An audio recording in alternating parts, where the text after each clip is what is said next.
Струмичкиот митрополит Наум го спаси игуменот отец Гаврил од сценариото за расчинување кое му го подготвуваше владиката Петар и неговите свештеници во Австралија.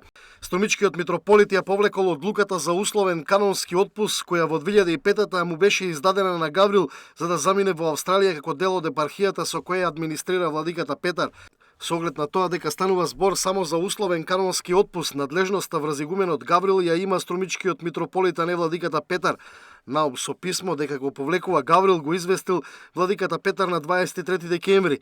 4 дена подоцна Гаврил непречено служеше во една од црквите во Австралија кои се под јурисдикција на владиката Тимотеј.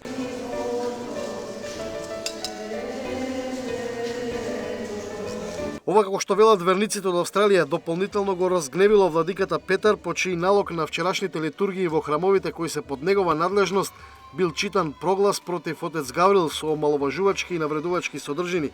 И покрај тоа што нема никакво канонско право, сепак владиката Петар најавил црковно-судска постапка за него, обвинувајќи го дека е организатор на бунт против владиката. Црковни извори за Сител велат дека и да се донесе таква одлука, таа нема да има никаква важност и синодот нема да ја потврди.